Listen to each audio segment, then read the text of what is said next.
I don't know. Oh, okay. She said. Well, good afternoon, everyone. Thank you all for joining us today. I want to acknowledge that this month marks the 6-month milestone since the release of my administration's Cut the Tape report. After hearing loud and clear from business and development leaders that it was too difficult to do business with the city and to build in Chicago, we introduced this signature initiative to streamline and expedite housing and commercial development. Cut the Tape will help us to secure the affordable housing and neighborhood revitalization that we need to achieve to build a better, stronger, and much safer Chicago. Today, I'm proud to say that the City Council passed legislation that upholds our commitment to building faster and, most importantly, building everywhere.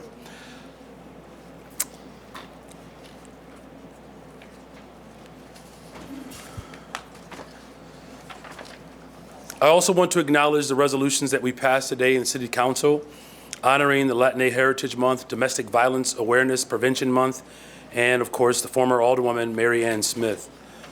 I'm proud that we can honor our residents and the diverse communities that make up the city of Chicago. It reaffirms our commitment to, again, a better, stronger, and a much safer city. So thank you all. Before I take questions, I would like to bring my corporate counsel, Mary Richardson-Laurie, to offer up explanation around the subpoena powers. Good afternoon or evening. Mary Richardson-Laurie, Corporation Counsel for the City of Chicago. For those of you in attendance or listening, you may have heard that there was some discussion on the floor relative to subpoena rights for CPS. Unfortunately, there was some confusion. There are no subpoena rights by the legislative body of this institution for a different institution, CPS being a different institution. So I thought it would be helpful to clarify that as we begin to have your post-City Council discussion. Thank you. Thank you very much. And with that, we'll start. Nesfa, what do we have? Okay. Mayor, I'm going to ask a question on behalf of my colleague Sarah Schulte, who could not be here, so if you'll indulge me that. Sure, of course. She spoke to Pedro Martinez today, who said back on April 30th, you had a meeting with them, and there was a plan at the time to cover the deficit with $430 million, I may not have the number exact, right, in TIF funds. That was agreed upon, and then all of a sudden, things changed, and now you want to take out $300 million in loans. Can you explain what happened and why the decision was changed to move forward in a different way? There was no agreement. Not on that. What was the agreement on at the time then? Because Pedro Martinez said there was. We had not made any agreements, not on April 30th. In fact, part of the entire process has always been dedicated to having full discussions on a variety of things, but there was no absolute agreement around how this contract, or quite frankly, SEIU 73's contract would be paid for. On ShotSpotter, obviously you decided not to veto the legislation. Alders in support of it are claiming somewhat of a victory and saying they're trying to figure out some way to move forward. Are you open at all to any way, shape, or fashion of working with them as the collaborator you say you are to put ShotSpotter back in place until some other technology can be installed? So what I've made a commitment to doing was to have other forms of technology to be in consideration, and that's exactly what we're doing. Here's what I've heard repeatedly is that it's not just the technology, it's the full force of government that, people are, very much committed to. Policing alone, technology alone is not going to build a better, stronger, safer Chicago. Everyone agrees on that. Again, on the specific item on ShotSpotter, look, the state's attorney said that it was ineffective. The OIG, Inspector General, said it was ineffective. Houston, San Antonio, Seattle, New Orleans, cities all over America have called into question the effectiveness of this particular form of technology. What I've said is that we have to have technology that works and that we have opened up a process to give people an opportunity to weigh in on that. That did not happen in 2016, 2017. In fact, had it happened, probably would be in a much better position right now. 3 helicopters that we're going to have by the end of the year. We're going to hit our mark. You all know that I promised to hire 200 more detectives by the end of my first term. We're going to get that We're going to hit that mark by the end of this year. But we're also making sure that we're investing in mental health. We have removed this pilot operation of CIT officers, which we appreciate, and CFD paramedics showing up to what essentially are 40% of the 911 calls, which are mental health crises. Now we have an entire team dedicated to responding to those crises, which actually frees up law enforcement to respond to the other pertinent, dangerous elements that do exist in our city. Monica Ng with Access Chicago. Good afternoon. Good afternoon. You just said that the city believes that the city council does not have subpoena power. So will you urge members of the board to attend? And do you believe that the city council should be able to ask these board members questions, both present and past, as representatives of their wards? Yeah, they should be able to ask some questions. You know where they should do it? They should do it at CPS board meetings. They're actually a body of government. City council members could actually show up to the democratic space of our public school system and ask them questions. They should do that. Respect this particular board or future boards to be able to do that. And will you urge them to attend? Look, as I said, if alders, state reps, state senators, if they have specific questions around the function of a board member, they can actually show up at the Board of Education to ask those questions. And here's the thing, they do it already. Can I take that as a no, you will not urge them to What attend? I'm urging people to do is respond to the democratic structures and systems that we have in place. So no. Hi, Mayor. Can we talk about the meeting for a second? Raymond Lopez, Anthony Beal, Savannah Tabarez. Certainly their concerns were over ShotSpotter and you replacing the board. It also seemed personal. I wonder if you're frustrated that they put your agenda on hold today, and also if you think there's anything you could have done differently in the past week or in the however many months you've been in office to sort of avoid where we are now, where people are being spiteful and holding up your agenda. Look, I've made a commitment to the people of Chicago that we're going to invest in them. You know, the $20 billion of new investments, the $1.25 billion investment for housing and economic development, the largest investment in the history of Chicago. We've hired almost 28,000 young people. I made a promise that we're going to do that. Promise that we will put forth a comprehensive plan to build a safer city. Homicides are down, shootings are down, vehicular carjackings are down. We've eliminated the sub-minimum wage, right? That open up opportunities for brown and black women. We have the most substantial paid time off ordinance in the country, where Vice President Kamala Harris has taken some of these initiatives and moving them around the nation, particularly around the sub-minimum wage elimination. You know, if I were to do anything differently, I would not be a man of my word. I made a commitment to the people of Chicago that we're going to invest in them, our young people, workforce development. You all look, community colleges, for instance, I do run those as well, and enrollment is up, particularly at Malcolm X, significantly. The subgroup of black young men are enrolling into our city colleges. You know, 11 people who are chairs of my committees did not support me for office. I have worked tirelessly to collaborate with people. I'm going to continue to do that. You know, as far as frustration or holding up the agenda of the people of Chicago, I'm going to continue to fight for working people in this city. Black, brown, white, Asian, young, old, the intergenerational movement, the multicultural movement that put someone with no political ties to machine in office. This is the moment where the people of Chicago finally have one of their own on the fifth floor. And any other individuals that wish to disrupt that, they're going to have to be held accountable, you know, to their particular constituencies. I'm going to continue to move my agenda to build a better, stronger, safer Chicago, and we're going to do that collaboratively with individuals who understand the importance of doing that. Good afternoon, Mayor. With those items referred to the Rules Committee by Alderman Beal earlier, what steps are you taking with your leadership team to have maybe a Rules Committee meeting or something to get those items back on track? Sure, that's a good question. Look, our IGA team will work with the respective chairs to make sure that those items, and many of those items, we're talking about items that, you know, are going to bring more affordable homes to the people of Chicago. addressing the economic depravity that has existed in this city for a very long time. These are the same individuals who did not stand up and fight for the very communities in which I'm investing in. So I guess it's par for the course, but it's not going to discourage me from moving my agenda.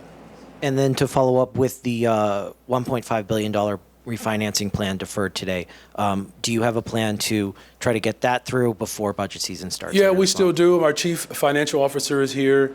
One of the things about our administration, with some of the discourse that's happening, and I know what it looks like to you all, but we don't panic. We don't. There's no need to do that. We have some of the sharpest minds in America who are working on these critical issues, and we have a timeline in which that we're still prepared to reach, and we're going to do what's necessary to ensure that we're going to keep investing in people.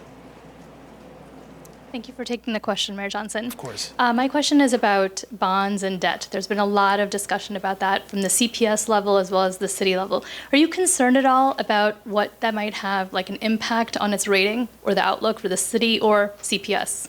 Well, look, of course there are concerns about the financial conditions of our city. Unfortunately, these concerns have been in the ether for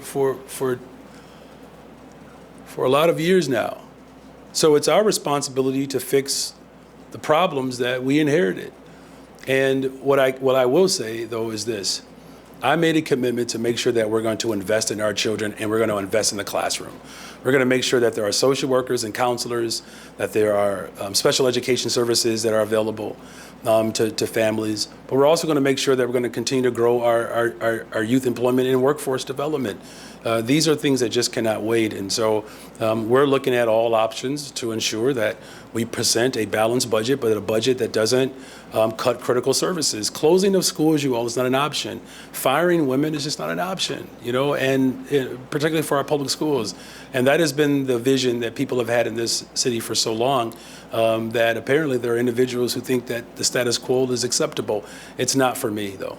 But are you concerned about the credit outlook or the rating, given that? What I'm concerned about is that we have families like mine that cannot find a school in their neighborhood that meets all of their needs.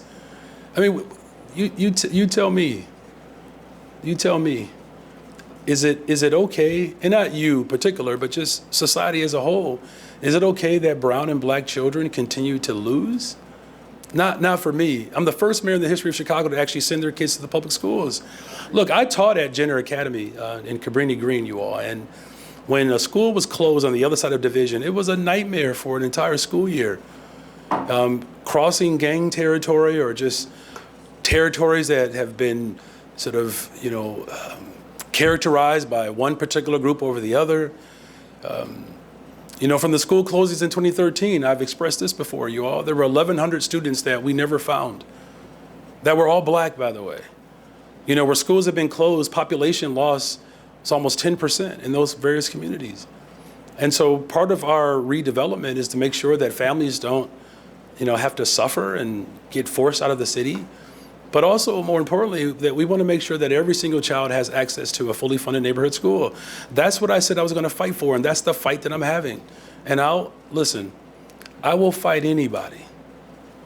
I will fight anyone who stands in the way of my administration standing up and investing in our children. I don't care who you are.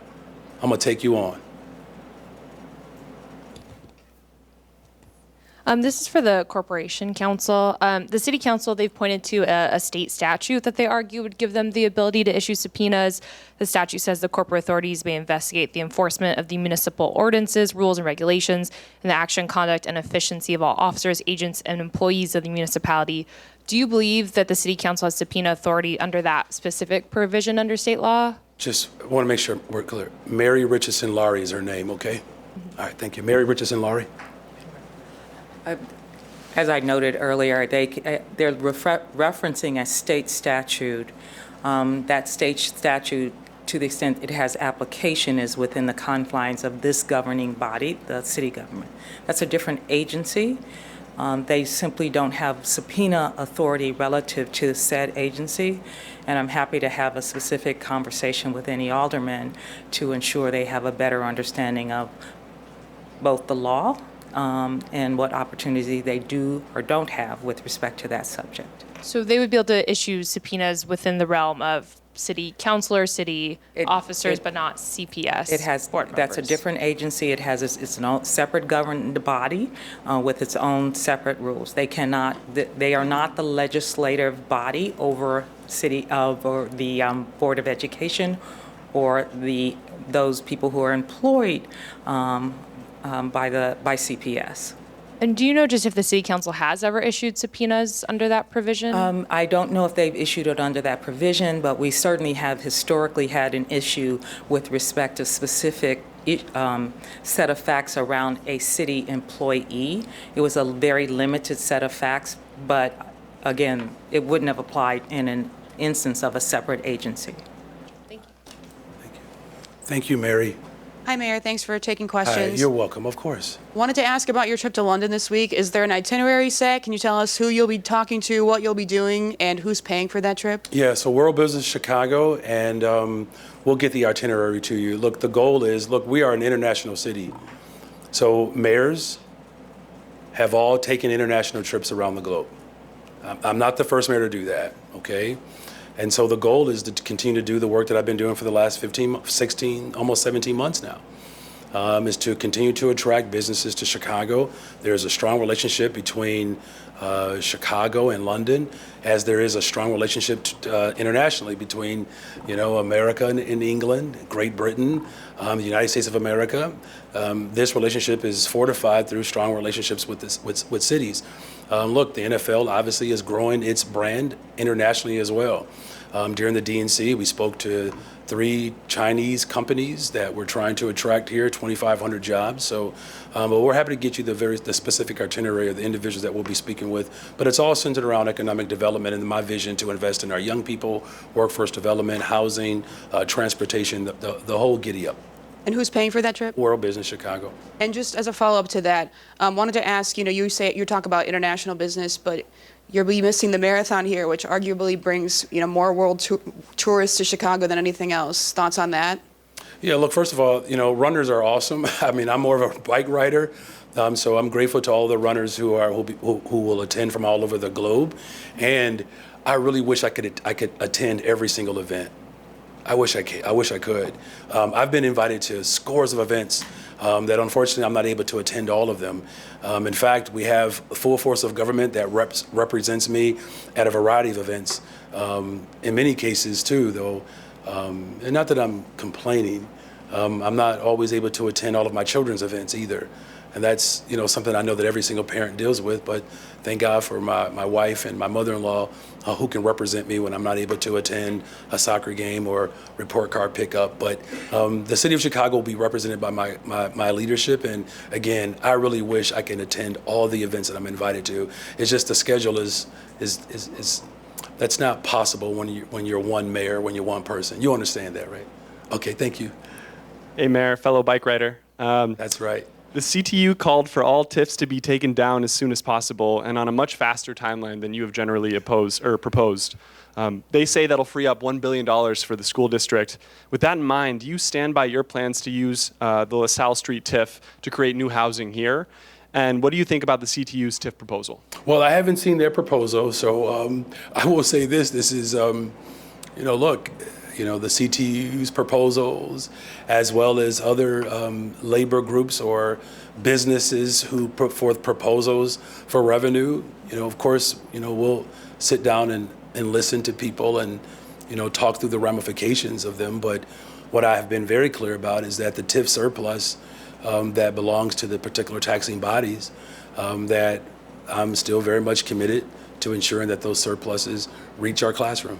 Do you think that TIFs play an important role in the next 4 to 10 years? Well, I mean, they do. I mean, this was the whole point of our 1.25 issuance of the bond. There's expiration in spaces that will allow us to pay the bond back, but there are also places where TIFs do exist that still meet the original purpose that Mayor Harold Washington in particular had designed. But at least based upon the evidence that's in front of you, that unlike other administrations, we have made a very strong, coherent commitment to reimagining how TIFs can be distributed, but more importantly, coming up with more of an equitable system where TIF dollars can actually reach the very neighborhoods in which they were purposed to do. That's why, again, this $1.25 billion investment for housing and economic development, the highest investment, the largest in the history of Chicago, is why we put that forward. Thank you for that question, and good luck out there on your bike. Be safe. Good afternoon, Mayor. Good afternoon. Are you surprised by some of the opposition and criticism you're getting from your fellow progressives? And should you do more to repair that relationship given the common ground you already share? Well, I will say nothing surprises me. I mean, this is Chicago politics, you all. This is par for the course. It's nothing, that we can't handle. My agenda to invest in people continues to move forward. That's the most important thing right now. I made commitments on the campaign, and I'm keeping them. Now, look, I know that there are people who are not accustomed to a politician giving their word and keeping it, but we said we're going to invest in people. And that's the important element here. Look, if there was, a perfect way to solve all of our problems, perhaps, life would be crystal stairs for many people, but that's not reality. So I'm going to continue to engage and talk to people to ensure that the agenda that we've put forward to invest in people across the city, that continues to manifest. But did you imagine that more of the Progressive Caucus at the grassroots coalition that got you here would be standing with you with your agenda the whole time? Our entire agenda has moved. Paid time off, the abolishing of subminimum wage, passing, the ballot referendum to get the question on the ballot around bringing Chicago home. But I really wish, we were able to have that revenue right now, because there's a real housing crisis in Chicago. That's what we told people. Corporate interest and greed, got in the way of that, but our fight isn't over. I wish we would have passed the progressive income tax that we tried to do statewide. But what I can say is that our full agenda to transform this city has not been interrupted. But I will say this last part, though, is that if I were behaving in status quo, things would seemingly feel steady, but it would be a steady path down destruction. We're turning this ship around, you all. I promised I was going to do that. And so as we turn this ship around, it's going to make people a little bit uncomfortable. Being a bold, progressive leader in this moment is something that this city has been waiting on for 40 years. I'm here now. Hi, Mayor. I have a question as it relates to spending. I'm wondering if you could help define what is the role of the First Lady in your administration, and how do we justify spending upwards of $80,000 to redecorate an office for her and staff in our current financial situation? So the Cultural Center has always been a location for dignitaries. Every First Lady has had office space, there. Renovations for my office or any other office is standard procedure. Our commitment to invest in people is still our commitment. Is there any concern about optics of spending $4,000 on a desk or $4,000 in club chairs at a time when the city is in this sort of budget hole? Yeah, the purchase of a desk is not going to change the financial structural damage that has been in place for a very long time. So this is why we ask, and I mean this respectfully, we ask far more profound questions than that. We ask, how do we make sure that the structural damage that's been created over the course of decades, that we reroute the rivers, if you will, to make sure that it gets to the places where there's dry land. And that's what we're doing. Respectfully, sir, the question wasn't necessarily about just the dollar amount, but about the optics of that. We just had a very contentious council meeting, so I'm just wondering if you're concerned about that optics. So I've been mayor for 17 months, and you have a question about how I feel about optics? Just go back and review the tape. If I were to allow my leadership to be based on someone's opinion of me, it would be a derelict of duty. I never question my position to invest in people. I don't do this for optics. I do this to transform lives. The 30,000 young people that we're going to work to hire next summer, you know what the optics of those are? That 30,000 children actually have jobs. For the people that we are building affordable homes for, you know the optics of that? They actually have somewhere to lay their head. The optics of making sure that every single child has a social worker and a counselor in their school, and a librarian and a librarian, you know what the optics of those are? Is that children actually get what they deserve. And so if there's anything to optically pay attention to the investments on the west and south sides of Chicago. I'd like to remind everyone that we are tight on time, and if we can keep it to one question, thank you.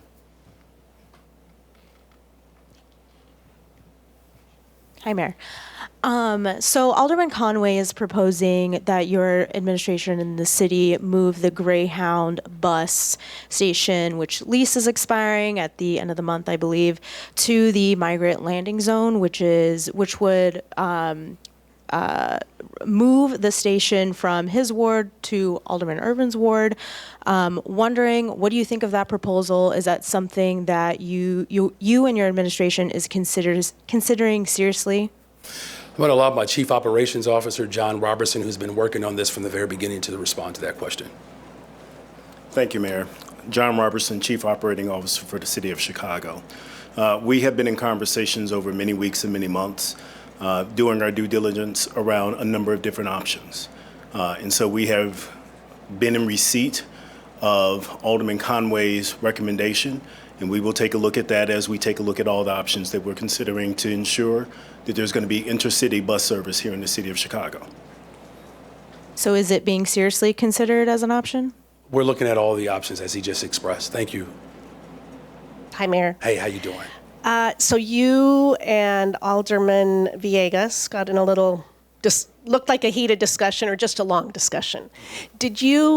Later he told us he hopes that you turn to Alderman to help talk to Springfield and to help talk to Washington about getting funding. Is that something you're willing to do to work with? We've already done that. I'm asking Alder to follow my lead and ask Springfield to do its part. That's actually where their attention and energy should be.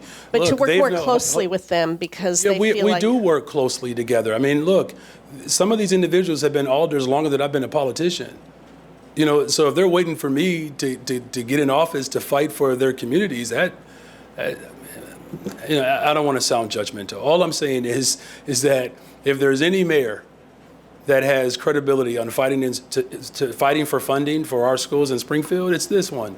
Again, the first mayor to send their children to Chicago Public Schools, taught in our public school system, organized parents all over this city to fight for an elected representative school board, of which we now have, the first mayor to actually keep their promise to see that come into fruition, because I think it's important that we expand democracy.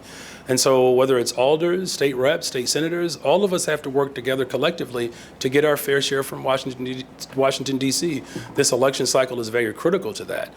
We've had great conversations with the state of Illinois around building this single shelter system. My chief of staff is here. The team has been working hard. There's some tentative, knock on plexiglass opportunities for us to build this single shelter system. So there's real collaboration that's happening, working with the county. I spoke with President Preckwinkle this morning.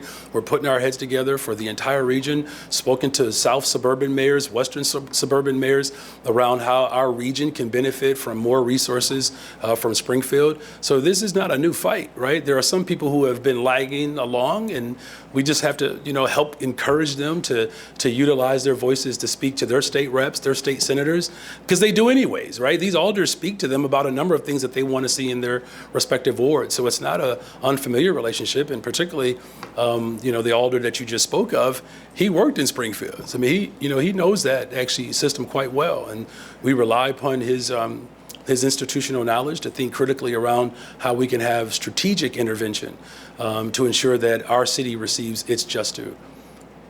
Hi, Mayor. Hey. After the last council meeting, you said you would veto the ShotSpotter ordinance, and I'd be interested to know why your approach changed and what your thought process was. It's a good question, and thank you for that question, by the way. Look, I've said all along, and I think one of your colleagues mentioned this earlier, about being collaborative, and that's actually not hard for me. Like I want to work with people. I mean, I'm a middle child, so naturally my proclivity is to find consensus. But the reality of this is this particular resolution did not reinstate ShotSpotter. That's the misinformation that's out there. What it attempted to do is to give procurement authority to a separate body, which is illegal. So for us, in good faith, to continue to show that we're collaborative, we'll continue to do that with RFIs. And there's some great examples of technology that are coming through, even though that is not the ultimate goal in terms of our public safety plan to just simply have the best technology. It's a full force of government approach. But again, the procurement rests within the executive branch. To take that outside the executive branch is a dangerous precedent, because could you imagine if each entity had the ability, regardless of the executive authority, to just go into procurement with any entity? I mean, you could have a second term with Donald Trump, and God knows we don't want that. And back to the budget, you've said you're not prepared to accept a CPS budget that lays off teachers. Yeah. Are you prepared to accept a city budget that lays off city workers? I don't want to do that either. And look, I don't. I know how city services are so critical to the people of Chicago. And so layoffs do affect city services, just like layoffs affect education. What's interesting, and thank you for that question, what's interesting about the way that question was framed is that when I talk about avoiding layoffs at CPS, the detractors of my administration, for whatever reason, cannot connect an adult in a building to the educational outcomes of a child. It's actually quite puerile, but disingenuous, because any cuts to workers will affect services, right? And so, look, I know we have to put all options on the table, and I am not, cuts would be quite dramatic and severe, and we're gonna work to avoid that. Hi, Mayor. You trusted this past board enough to appoint them. Why didn't you trust their decision not to fire Pedro Martinez and to take on that $300 million loan? Well, this was really about the transition into, what I'm shepherding to a hybrid school board, right? And the reason why I'm just lifting that up is because this transition is critical because it's never happened before. So there are some individuals that are in consideration that could remain if they choose, or depending on the outcome of the election. The current board, the individuals that resigned, none of them ran and none of them had any interest of carrying over. As far as my trust, I did trust them to carry out our vision for evidence-based funding, special education, investing in our neighborhood schools, removing officers out of schools so that we can have restorative justice. And so they did their part, and I'm grateful for their leadership. But this is not about one individual. Every board will have the opportunity to evaluate the CEO, and they will have the ability to make a decision if they so choose. But, you call this a transition. Isn't that just spin? I mean, that's kind of like if I got dumped and then I said, I'm transitioning to being single. Like, the board resigned. Well, I hope you didn't trigger anybody with that example. It's quite ominous actually. I don't know if I follow your entire your logic there. I guess what I'm saying is try that one more time. I guess you're saying this is a transition that feels like a way for you to spin this. I see. So you're just making a comment that it feels like it. Okay, well thank you for your comment. Okay, well I'm just wondering if you can, I don't know, clarify it somehow. Clarify how you feel? I can't. I'm not going to clarify how you feel. In all due respect, I don't think that's my role to clarify your feelings. How you doing, Mayor? My name is Corley J with the Tribe. Hey, welcome. Welcome. When did you start? In July, actually. Okay, all right. Well, welcome to the show. Thank you. I wanted to get your thoughts on some city council members securing $2.5 million to keep ShotSpotter. Do you think that is political theater? And what do you expect next from them? And also, what are your thoughts on how that money could better be invested into Black communities? Yeah, well, look.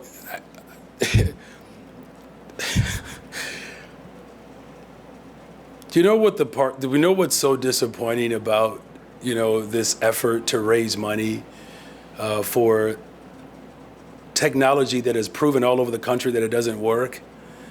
Is that these individuals are spending more time talking about technology in a particular neighborhood while not being able to admit why they believe that technology is needed in the first place. That's the part that's actually it's disappointing, and it's just short-sighted. I mean, do I think that there could be better use for that type of corporate dollars? I wish they would have used that money to actually run commercials in favor of them paying their fair share in taxes.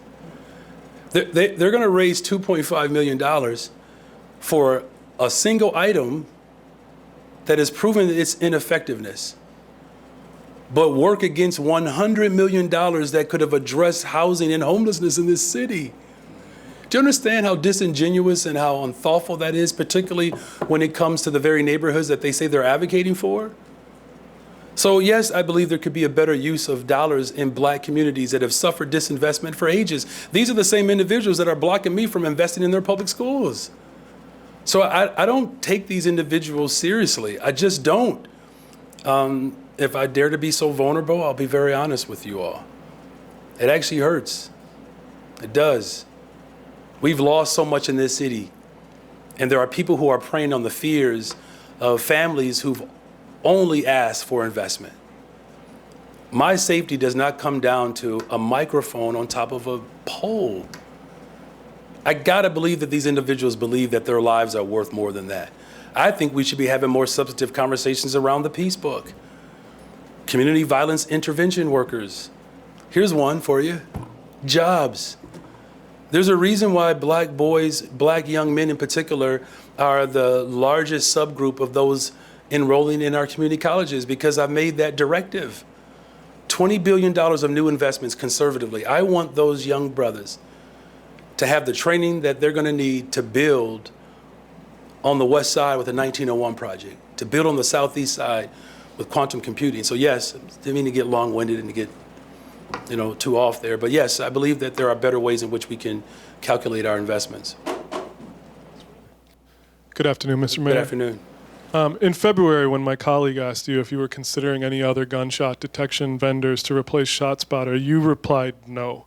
Now there's an RFI out for law enforcement response technology. Could you discuss how your position on that evolved and why? And then also how law enforcement response technology fits into the People's Plan for Community Safety? Yeah, so again, as I said before, I'm a collaborator. I listen to people. At the time, my position was very clear. It was about shot detection. But what I have come to appreciate is that there are other forms of technology that we did not have at that time, where it has displayed where there could be more accurate data. In terms of how it fits, it's a small part in it, quite frankly. But it is a part? Well, I mean, look, the bigger goal is to ensure that we actually invest in people. So here's one way to put it. There are sections of the city where ShotSpotter doesn't exist. What's the community safety plan for those communities? I can tell you, it's good jobs, it's good schools, it's housing. So all I'm saying is, look, there are some elements of technology that can be useful, but that is not the be all end all, not for community safety, because if that was the case, then safe communities around America all will have them. Does that make sense? Okay, all right, thank you. Hi, Mayor. Hi.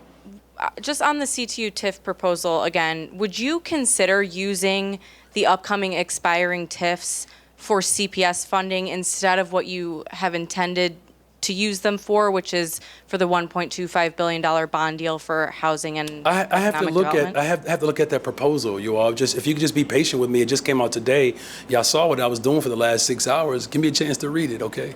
And then as we approach budget season and thinking back to your budget By last the way, year. we are in budget season. So this Yeah, is not yeah, approach. you're right, you're Because right. I'm sorry, Touche. every time y'all say that, I'm thinking to my budget director, and she's probably My like gritting her apologies. teeth. It's okay. She's still smiling though, but we are fully in budget season.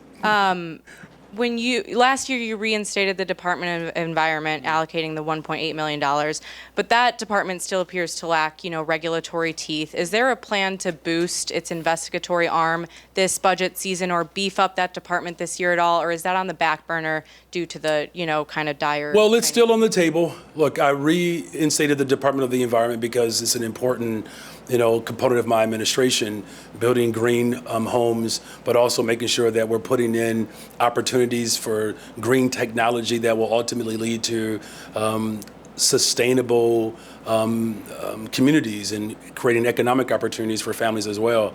Look, we knew that we would have these challenges around this budget. We projected that last year. I projected this year's budget when I ran for office.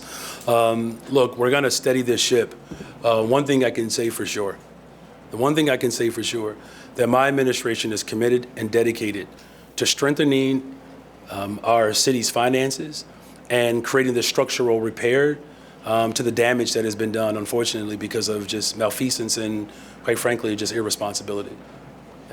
Hey, good afternoon, Mayor. Good afternoon. And following up on the city's finances and back to bonds, Alderman Scott Waguespack during the meeting expressed concern that the kind of progress that has been made right up into, to this year in our credit ratings and such could be endangered by the additional borrowing and things like the refinancing.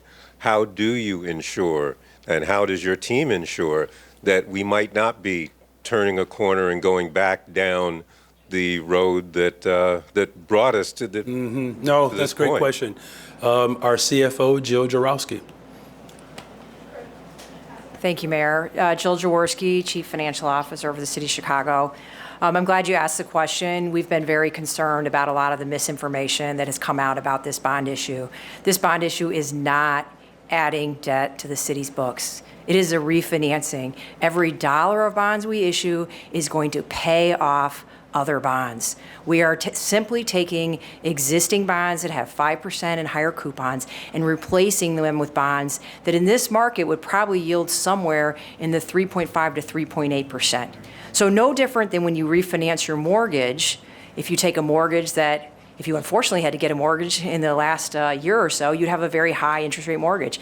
And as rates come down, if you take advantage of refinancing it at a lower rate, you're not damaging your credit unless you're borrowing a lot more. But we're not doing that. Every dollar will be spent to reduce outstanding debt and lower our cost of borrowing. So these concerns that it's going to damage our rating, they are not founded in understanding what the purpose of this bond issue is. We are not issuing any additional debt for projects, for operations, for anything else. We will go specifically to City Council when we need additional debt, just like we did for the Economic Development and Housing Bond, just like we did for the GO bonds we issued this summer to fund our capital program.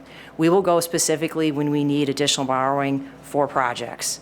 This is for refinancing. It's to save the city money. It makes a lot of sense. And we're concerned about any repetition of the notion that this is putting our credit at risk. It is not. Mayor, maybe you've been asked this, but perhaps if you haven't, I know we started it the other day. As far as the CTU question of whether you're still a member or not a member, Right. one day when and if you might leave this office and you would return to CTU, might you then profit from a contract? So therefore, is it best to recuse yourself right now and not play any role in the negotiations? So the negotiations are happening with individuals who are tasked with that assignment. So I'm not engaged in the day-to-day operation, right? That is the role that the CEO plays in the CPS team. So I have not been involved in those negotiations. What I have said, and I will say this repeatedly, that I have a clear vision for our public education system. It is my responsibility and job to actually put forth that vision. And I put that vision forward in a very emphatic way. And the people of Chicago voted for a teacher and a parent who's going to invest in our children. And so that vision is still available. It's in my transition report. It's in our strategic plan that this current board member has passed. And so it's very clear and transparent and open what I believe our public schools should look like. And I believe that I have strong standing as a public school teacher and as a parent to do that. But do you understand where some are saying that it is a conflict of interest for you to play any role whatsoever? Look, I know that was debated during the time of the campaign, and it landed flat then. And so it still lands flat now. I mean, I get why people want to drum it up, but I have the responsibility by state statute to actually appoint board members. That's simply all I'm doing. Look, I know exactly what parents need. I do. I really wish there was a school on the west side, a neighborhood school, that offered the full curriculum that my son experiences on the south side, or my two little ones experience outside the neighborhood. That's all parents want. They want someone who's going to fight for them to ensure that their child is seen and heard and loved. I don't believe that's a conflict as a parent, to actually put forth a vision that's very clear around what parents absolutely need. Thank you. I know, got to go quick, you all, quickly, because I got to get on the plane there. Hey, Mayor. Okay. We got you. You're slowing us down. Go ahead. Thank you. Go ahead, Lawrence. So I spoke to Pedro Martinez today. He is calling on you to essentially double the size of the TIF surplus you did last year, right? It would need to be nearly $1 billion for CPS to receive the amount of money he says is needed to close out a CTU contract, SEIU, the $175 million pension payment. He says he spoke about this plan with you in April. Is that something you're considering? Do you think as the I said city before, can go this that was high? asked when you walked outside the room. I've always made it very clear that I'm going to provide the TIF surplus. He didn't call on me to do that. I've been fighting for that before, for years in this city. There's no one. If there's one mayor that has receipts about what my vision is for public schools, it's this one. We've always called for a TIF surplus to go back into the taxing bodies. But the size of this one specific. Last year, I think the record My was budget director is 434. here. So look, whatever is there that we can surplus, I've made a commitment. Those are my values. That's not something that anybody had to call for me to do.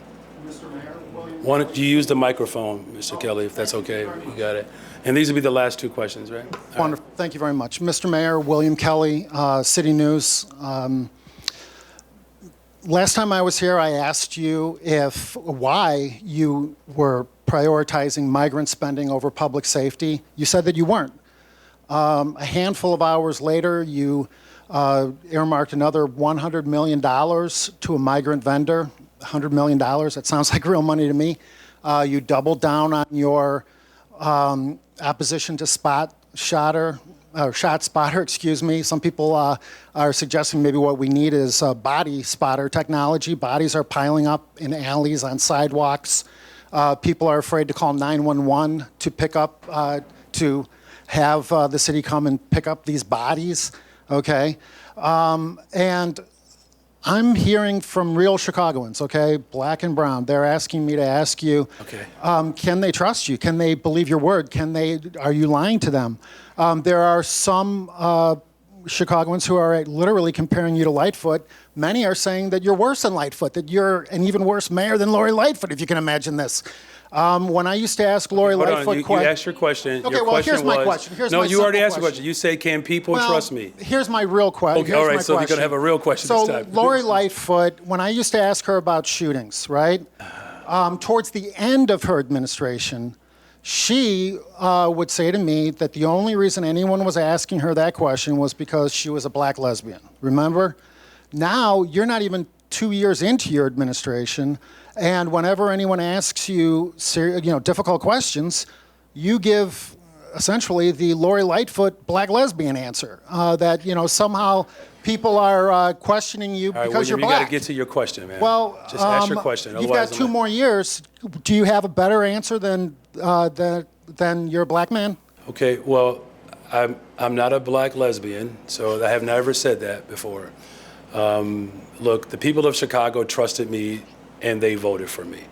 And I'm going to do everything in my power to continue to invest in people. All right. Thank you. Chicago Day. I think this is the 53rd anniversary of the Chicago fire, 1871. Well, you would know that as social. Yes, Anyway, yay. All right. Before I quickly get into my question, Quickly. I think we need to clear up some misinformation because I was the one that asked the question the last time about different alternatives to ShotSpotter, and you said specifically you were looking at different technologies. You weren't able to share that, so I thought. Right. There's an RFI. That's right. Yeah. Okay, so the question is, your black constituents, understanding it's hard out here for a pimp, out in Chicago's Deep South, want to know on the far south side what they're going to get out of all this hobnobbing in Threadneedle Street and in Westminster. And also, they want to know how much closer are we to the end of studying up and the beginning of paying up, considering that the Green Party ticket of Butch Ware and Jill Stein has a platform plank of a black agenda that includes reparations. Well, as you know, and thank you all, you've been very patient. As you know, that I've made a commitment to investing in, this study. And I hear you. I know that there are people who are eagerly anticipating, a full vision of what reparations could look like at the municipal level. Still very much committed to that mission. I've been very clear about that. And we're going to do everything in our power to ensure that this commission works in earnest and that it actually receives voices like yours and voices throughout the entire city of Chicago of how we can respond to the crisis, of course, that has existed for a very long time in this country. And that crisis has just been the lack of attention and real investment in Black Chicago. So thank you all. Go Bears.